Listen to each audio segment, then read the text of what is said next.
और अब शुरुआत करते हैं पहाड़ प्रभात की। सबसे पहले खबर जोशीमठ से आपको देंगे, जहां लगातार बारिश हो रही है और लगातार बारिश का असर यह है कि नदियों का जल स्तर बढ़ गया है।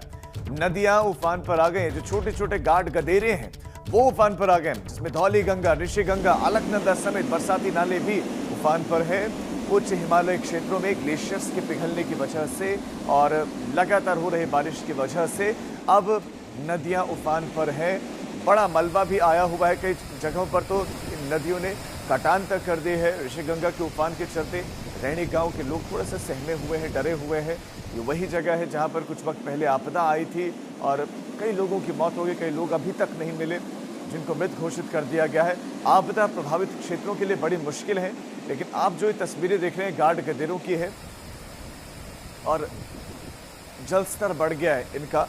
रणजीत रावत हमारे संवाददाता ज्यादा जानकारी के साथ जुड़ गए हैं। रणजीत, अभी मौसम कैसा बना हुआ है? जो अलर्ट है मौसम विभाग का, उसके बाद वहां पर जिला प्रशासन कितना अलर्ट है, तैयार कितना है? जी, आपको बता दो कि 2-3 से लगातार बारिश के बाद थोड़ा आज मौसम खुल गया है। हालांकि जिला प्रशासन ने अभी सभी तैयारियां करके अपने 7 डेक सिस्टम जो है उसको अलर्ट पर रखा हुआ है। और जो इस समय जो उच्च हिमालय क्षेत्र में जो ग्लेशियर पिघल है या जो लगातार बारिश उसके चलते जो भी यहाँ की जोशीमठ विकास में जो भी नदी है वो पूरी तरह से उफान पर, चाहे वो गाड़ गदेरे हो, छोटे छोटे बरसाती नाले हो, पूरी तरह से उफान पर। खासतौर से ऋषि गंगा जो आज के वो जो 7 फरवरी को जो आपदा आई थी उसके बाद से लोग काफी सहमे हुए। लगातार वहाँ पर जो ऋषि गंगा है वो उसका उफान बढ़ता जा रहा है और लगातार उसके आसपास वो कटाव के चलते जो है जो आसपास के जो घर है, जो गांव है, लगातार भूस्खलन हो रहा है, जिसके चलते गांव को काफी खतरा पैदा, लोग उसके लेकर के दहशत में। और कभी कभी गाँव जब कभी इस तरह से उफान पर आ रही ऋषि गंगा तो गाँव वाले जंगल के और भाग गए। जी शुक्रिया रंजीत आपका इस तमाम जानकारी के लिए।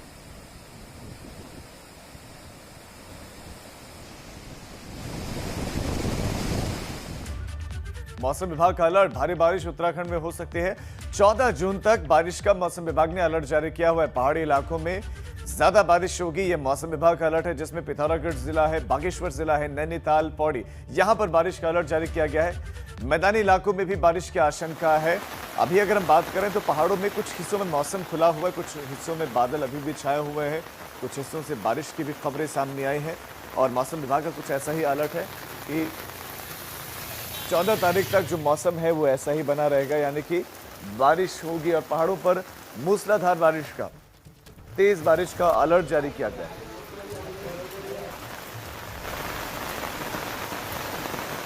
तो 14 जून तक बारिश का मौसम विभाग का अलर्ट है। पहाड़ी इलाकों में ज्यादा बारिश हो सकती है, जिसमें पिथौरागढ़, नैनीताल, पौड़ी, बागेश्वर जिला शामिल है। अल्मोड़ा में बारिश के बाद बरसाती नाले उफान पर आ गए और इसकी वजह से एक कार उफनते नाले में बह गई। बताया जा रहा कि कार सवार बरसाती नाले के बीच से कार को ले जाने की कोशिश करने लगा, प्रयास करने लगा, मगर कार पानी के तेज बहाव में बहने लगी और किसी तरह कार सवार शख्स कार से उतरकर बच गया। अब देखिए ये छोटा सा ये जो गदेरा है, ये जो छोटा सा नाला है, अचानक पानी बढ़ा, जल स्तर बढ़ा। पहाड़ों पर छोटे छोटे गदेरों में वेग के साथ पानी बहता है और वेग के साथ पानी के साथ साथ जो पत्थर हैं वो भी बहते हैं, वो ज्यादा खतरनाक होता है। अब देखिए कि गाड़ी का वजन कितना होता है, गाड़ी को बहाकर ये पानी ले गया तो इंसान क्या चीज है। तो मौसम का मिजाज बदला हुआ है उत्तराखंड में। प्रदेश भर में ज्यादातर इलाकों में बारिश हो रही है। प्रदेश के अलग अलग जगहों की कुछ तस्वीरें जो हमारे पास हैं वो हम आपको दिखाते हैं। ये तस्वीरें आप देखिए और अंदाजा लगाइए कि मौसम कैसा बना हुआ है। मैदानी हिस्सों से पहाड़ों को देखने वाले लोगों के लिए तस्वीरें बहुत खूबसूरत हैं, लेकिन जो वहां लोग रह रहे हैं उनकी परेशानियां बरसात के मौसम में बढ़ जाती हैं। चारा भले ही जानवरों के लिए जो है बढ़ जाता है, हरियाली छा जाती है, लेकिन लोगों को जाना लेना इसमें मुसीबतें बढ़ जाती हैं। भूस्खलन का जो डर है वो हर वक्त बना रहता है। बात अब कोविड की कर लेते हैं। देश का कोरोना का आंकड़ा सामने आ गया है। एक दिन में 80,834 नए केस मिले। बीते 24 घंटों का यह आंकड़ा है, जबकि मौत का जो आंकड़ा है वो 3303 है। 3,303 मरीजों की 24 घंटे में मौत हुई है। कोरोना का ग्राफ गिर रहा है। 1,32,000 से ज्यादा लोग ठीक भी हुए हैं। और अब देश की बात करें, 10,26,000 से ज्यादा एक्टिव केस हैं। तो कोविड के केसेस फिर गिरे हैं और 80,834 केसेस सामने आए हैं बीते 24 घंटों में। और अगर हम टोटल पॉजिटिव केसेस की बात करें देश में तो 2,94,39,989 हो गए और 24 घंटे में 3,303 लोगों की मौत हुई है।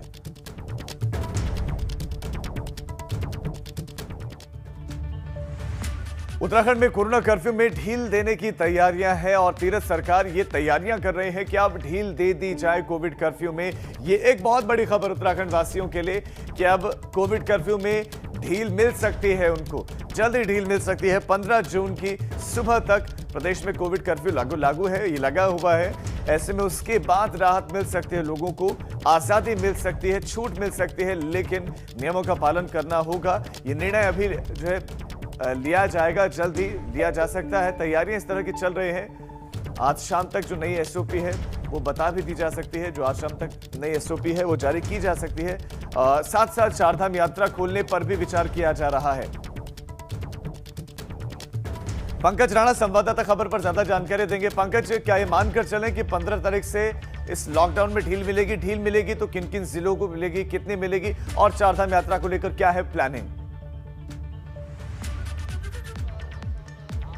बिल्कुल राजीव, देखिए ये सरकार इस पर फैसला आज ले सकती है, शाम तक इस पर फैसला किया जा सकता है क्योंकि कोरोना के मामले लगातार उत्तराखंड में कम हो रहे हैं। उसके बाद सरकार ने प्रदेश के तमाम बाज़ारों को 3 दिन खोलने की छूट दी थी। अब संभवतः माना जा रहा है कि 2 जो साप्ताहिक बंदी पर पहले किया गया था उन दोनों दिनों को छोड़कर शनिवार रविवार को छोड़कर बाकी दिनों बाजार खोलने की अनुमति मिल सकती है और इसके साथ ही जो स्थानीय लोग हैं उनको चारधाम पर जाने की परमिशन भी मिल सकती है। तो ये फैसला आज शाम तक हो सकता है। ये बहुत बड़ी खबर है कि जिस तरह से बाजार को खोलने के लिए लगातार व्यापारी मांग कर रहे थे कि बाजारों को खोला जाना चाहिए और जिस तरह से लगातार आंदोलन भी हुए हैं इस दिशा में, उसके बाद सरकार इस पर आज फैसला ले सकती है क्योंकि 15 तारीख तक सुबह तक लॉकडाउन है, उत्तराखंड में कर्फ्यू लगाया गया है और उसके बाद सरकार अब 15 तारीख के बाद क्या स्थिति बनने वाली है, किस तरह से आगे फैसला लेगी, इस पर आज फैसला लेगी। संभवतः ऐसा माना जा रहा है राजीव कि आज जो सरकार फैसला लेगी उसमें बाजारों को 5 दिन खोलने की अनुमति मिल सकती है। सुबह 8 बजे से शाम 7 बजे तक का भी ये फैसला हो सकता है, लेकिन इस पर अंतिम फैसला सरकार ही लेगी। संभवतः माना जा रहा है कि आज शाम तक इस पर नई एसओपी जारी हो सकती है।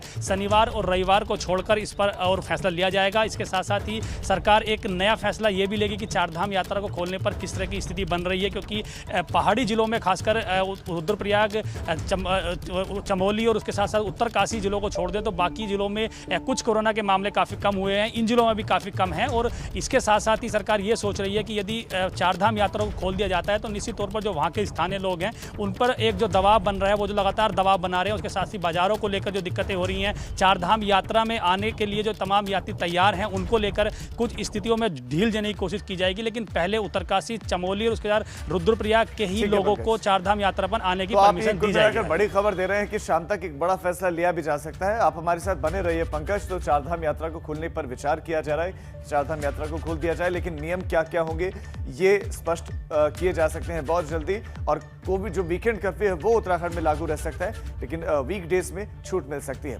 देहरादून से ही अगली खबर। आज तीरथ सिंह रावत का दिल्ली का दौरा है। मुख्यमंत्री तीरथ सिंह रावत एक बार फिर दिल्ली पहुंचने वाले हैं। देर शाम को दिल्ली पहुंचेंगे सीएम तीरथ सिंह रावत। सोमवार को राष्ट्रपति रामनाथ कोविंद से मुलाकात का उनका कार्यक्रम है। उपराष्ट्रपति वेंकैया नायडू से भी मुलाकात करेंगे मुख्यमंत्री और कई केंद्रीय मंत्रियों से मुलाकात करने का कार्यक्रम उनका बताया जा रहा है। उत्तराखंड के दौरे पर हैं राज्यसभा सांसद अनिल बलूनी। शनिवार रात हल्द्वानी पहुंचे हैं अनिल बलूनी यहां आज दिन भर पार्टी के कार्यकर्ताओं के साथ, नेताओं के साथ मुलाकात करने वाले हैं। इसके साथ साथ नैनीताल पेयजल योजना की प्रगति की समीक्षा भी राज्यसभा सांसद अनिल बलूनी को करनी है। जिले के अधिकारियों के साथ भी बैठक करेंगे राज्यसभा सांसद अनिल बलूनी। तो उत्तराखंड का दौरा अनिल बलूनी का, और इस दौरे में पार्टी के नेताओं के साथ मुलाकात, उनके साथ चर्चाएं। 2022 की तैयारियों के मद्देनजर ये दौरा महत्वपूर्ण और अहम माना जा रहा है। कैसे पार्टी को और मजबूत वहां पर किया जाए, कैसे कार्य किया जाए, और इसके साथ साथ जो योजनाएं चल रहे हैं, जो कार्य वहां पर चल रहे हैं, उनकी प्रगति क्या है, प्रगति की समीक्षा करेंगे। जो पेयजल योजना है उसकी समीक्षा भी करेंगे राज्यसभा सांसद अनिल बलूनी।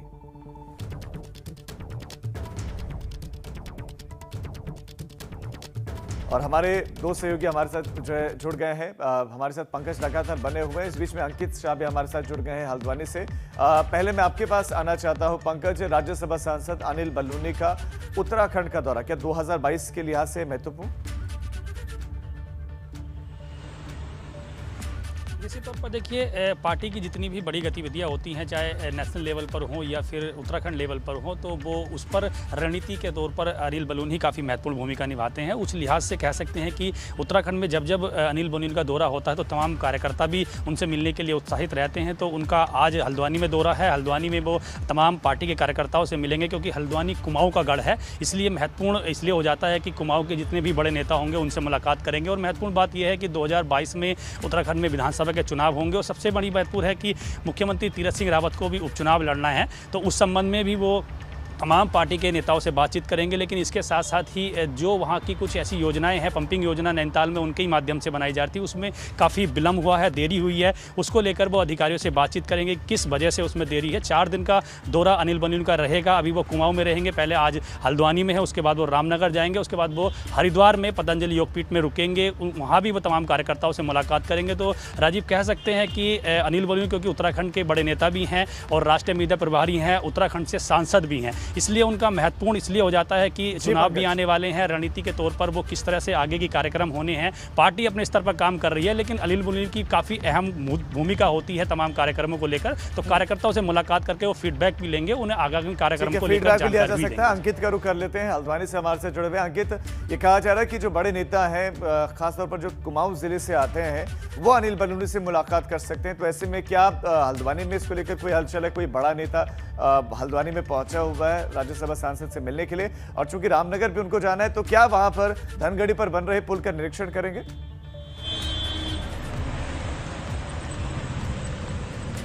राजीव, आपको बता दें कि जो हमारे साथी हैं पंकज, उन्होंने है वो बहुत अहम माना जा रहा है, क्योंकि 2022 का चुनाव नजदीक है और भाजपा किस तरह से इस चुनाव में फतेह हो, इसको लेकर भी मंथन किया जाएगा। वहीं बात करें हल्द्वानी की, हल्द्वानी में आज कार्यकर्ताओं के साथ मुलाकात है और पूरा आज का सिलसिला मुलाकात के दौर पर ही रहेगा। जो कार्यकर्ता, जैसे जैसे कार्यकर्ताओं को पता लगा कि अनिल बलूनी जी यहाँ पर आए हुए हैं, तो लोगों का आना यहाँ पर शुरू हो चुका है। और वहीं बात करें 11 बजे से यहाँ पर कार्यकर्ताओं के साथ मुलाकात होगी। और ये दौरे को लेकर अहम इसलिए भी है क्योंकि जो काफी जो योजना है, सरकार की योजना है, उसको किस तरह से काम हो रहा है, कुछ योजनाएं जो अभी रुकी है उन पर आगे कैसे फोकस किया जाए, कैसे उसको धरातल पर लाया जाए, कैसे उसको बढ़ाया जाए, इस पर पूरा मंथन किया जाएगा। अधिकारियों के साथ बैठक करेंगे।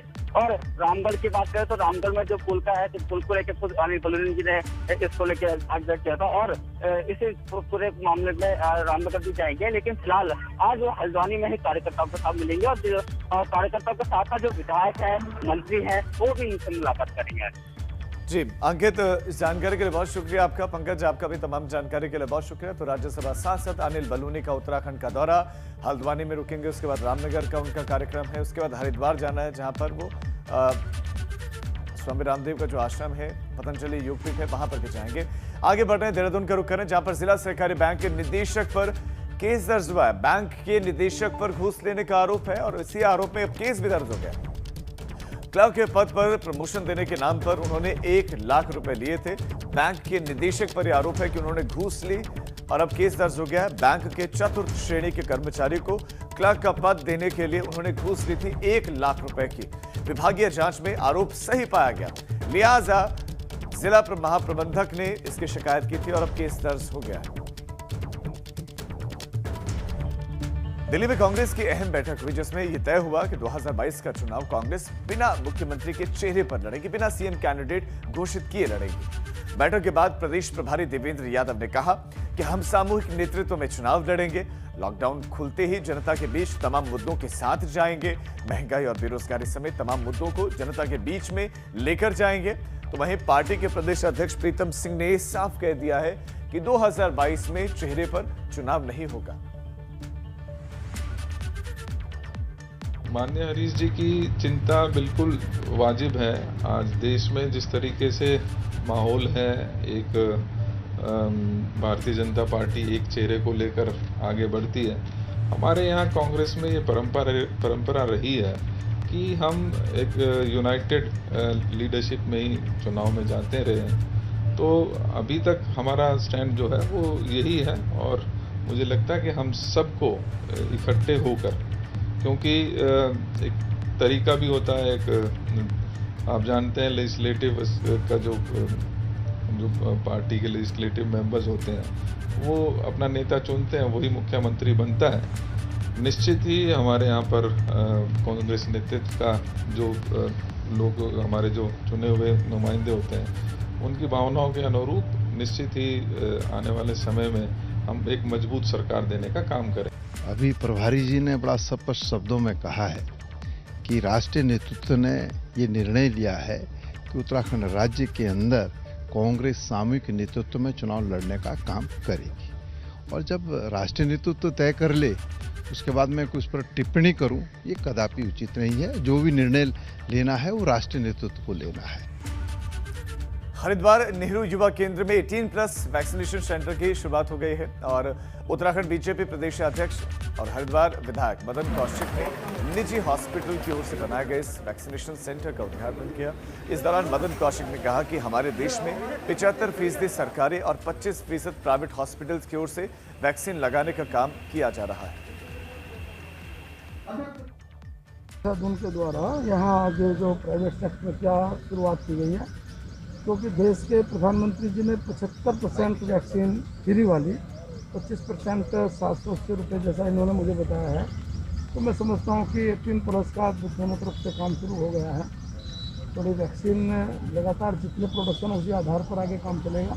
दिसंबर तक पूरे देश को वैक्सीनेट करना है और कोरोना इस रूप में हारेगा, इस संकल्प के साथ हम आगे बढ़ रहे हैं। सर, खबर अब अल्मोड़ा से, जहां पर अभी तक 137 लोगों की कोरोना से मौत हो चुकी है, जिसमें अभी तक 72 लोगों के ही मृत्यु प्रमाण पत्र बने हैं। इसे लेकर प्रदेश के बाल विकास और कोविड प्रभारी मंत्री ने सख्त इस पर नाराजगी जताई और उन्होंने जिलाधिकारी और सीएमओ को सख्त निर्देश दिए कि मृत्यु प्रमाण पत्र जल्द से जल्द बनाएं। साथ साथ में कोविड हॉस्पिटल को डील करने वाले डॉक्टर नौटियाल को भी स्पष्ट कह रखा है कि यदि डेथ सर्टिफिकेट देने में हमारी कहीं पे भी कोताही नहीं बरती जाए। डेथ सर्टिफिकेट यदि किसी ने अप्लाई किया है तो उसे हैंड टू हैंड जो है डेथ सर्टिफिकेट इश्यू हो जाना चाहिए। कई बार जो है डेथ इस प्रकार से होती है कि यदि वो व्यक्ति सल्ट से चला है और बीच में ही उसकी डेथ हो गई, तो उस परिस्थिति में जो जहाँ रेफ़र किया गया वो हॉस्पिटल कहे कि हमारे यहाँ नहीं आया था और वो जहाँ से वो रेफ़र हुआ तो हमारा केस नहीं है। तो इस प्रकार की दुविधा में कोई भी व्यक्ति नहीं होना चाहिए। उसके लिए जहाँ भी रेफ़र किया गया वो व्यक्ति यदि वहाँ जाता है तो वो हॉस्पिटल उसको डील करेगा। कैबिनेट मंत्री गणेश जोशी ने मसूरी के उप जिला चिकित्सालय का माफ कीजिएगा निरीक्षण किया और इस दौरान गणेश जोशी ने स्वास्थ्य सुविधाओं की जांच की। गणेश जोशी ने अस्पताल के आईसीयू और वेंटिलेटर रूम का भी निरीक्षण किया। गणेश जोशी ने कहा कि अस्पताल में सुविधाओं के मामले में किसी तरह की कोई कोताही नहीं होनी चाहिए। कार्यदायी संस्था को ऑक्सीजन प्लांट को तय समय में पूरा करने के उन्होंने निर्देश दिए। मसूरी में ही उप जिला चिकित्सालय में कोरोना काल में रखे गए 12 कर्मचारियों को अस्पताल प्रबंधन की ओर से निकाले जाने पर कर्मचारियों और उनके परिवार वालों ने मसूरी कैबिनेट मंत्री गणेश जोशी का जो है उप जिला चिकित्सालय पहुंचने पर घेराव भी किया, अपनी नाराजगी जताई। कहते मंत्री जी हमारी बात सुनने को तैयार नहीं, वो कह रहे हैं कि हम अपना आपकी केस बना के तो दिया यार, क्यों बोल रहे हैं? मंत्री जी बोल रहे हैं कि केस बना के दीजिए, पर हमारी समस्या तो कुछ और है ना। हम कह रहे सैलरी से मैटर नहीं है हमारा है, हमने 24 घंटे ड्यूटी की है कोविड के पेशेंट के साथ। कौन होता है रिस्पॉन्सिबल अगर कुछ हो जाता? हम तो 2 दिन बाद 24 घंटे की ड्यूटी कर रहे हैं, फिर उसके बाद घर जाते हैं, घर में जाके किसी को हो जाता, कोरोना हो जाता, फिर कौन होता है उसका रिस्पॉन्सिबल? और हमारी मांग यही है बस कि हम अगर ऐसा तो नोटिस नहीं कर सकते ना, ओपनल का है फरवरी तक का, अगर आप जॉब कर रहे हो तो 1 साल का होता है और अब एक्सटेंड भी हुआ है और हमें एक मैसेज करके बताया जाता है कि हाँ आपकी ड्यूटी खत्म कर दी जाएगी। हल्द्वानी के सुशीला तिवारी अस्पताल और मेडिकल कॉलेज में बनाए गए डीआरडीओ अस्पताल में बनाए गए ऑक्सीजन प्लांट में पुरानी मशीनें लगाए जाने की बात सामने आई है, जिस पर सांसद अजय भट्ट ने संज्ञान लिया। अजय भट्ट ने मामले में जांच कर कार्रवाई के निर्देश दिए हैं। मैंने जिलाधिकारी नैनीताल को कहा है कि जो ऑक्सीजन का कैप्सूल लगा था, यानी कि तरल ऑक्सीजन का, जिसमें ऑक्सीजन की पूर्ति बड़ी संख्या में होनी थी, उसको जब मैं देखने गया तो अच्छा चमचमाता हुआ रंग चूना ठीक ठाक लगा था उस पर। बाद में पता लगा कि वो पुराना था, तो लगाने वाले ने पुराना क्यों लगाया और वो चाहता था कि मैं नए की तरफ से इसकी कॉस्ट लूं। हमने कहा है कौन ठेकेदार था, किस व्यक्ति ने कहा, क्या इसमें कोई हमारी तरफ से हमारे अधिकारी तो सम्मिलित नहीं थे, इसकी जांच हो। उत्तराखंड में देवस्थानम बोर्ड के खिलाफ चारधाम के तीर्थ पुरोहितों का विरोध जारी है। इसी क्रम में तीर्थ पुरोहितों ने काली पट्टी बांधकर विरोध जताया। गंगोत्री धाम में पुरोहितों ने काली पट्टी बांधी, विरोध जताया। पुरोहितों ने कहा कि जब तक देवस्थानम बोर्ड को रद्द नहीं किया जाता उनका विरोध जारी रहेगा। साथ ही तीर्थ पुरोहित समाज उग्र आंदोलन की तरफ भी बढ़ रहा है।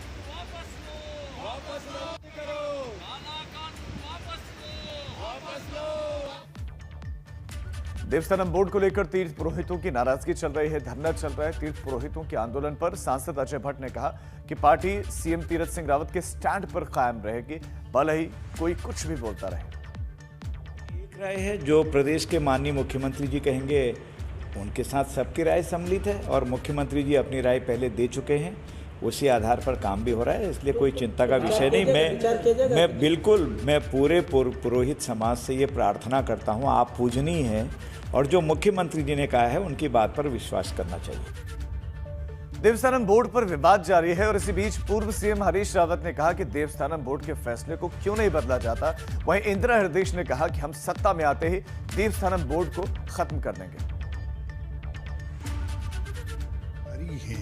पंडा समाज है, दूसरे लोग हैं, हक हकूकधारी हैं, वो केवल एक रोल नहीं करते कि पूजा करवाते हैं, वो दूसरा रोल भी करते हैं, वो हमारी यात्राओं का संयोजन भी करते हैं। 6 महीने वो देश भर में घूम घूम के दुनिया भर में जा कर के यात्रा के लिए माहौल बनाते हैं। जो काम सरकार नहीं कर सकती उस काम को करते हैं और इन्होंने बिना उनसे राय मशविरा किए निर्मल विश्वास में लिए देवस्थानम बोर्ड बना दिया। हमने देवस्थानम बोर्ड के जब आंदोलन हुआ उनका समर्थन किया और कहा यदि हमारी सरकार आएगी तो हम देवस्थानम बोर्ड जो उन्होंने बनाया उसे भंग कर देंगे।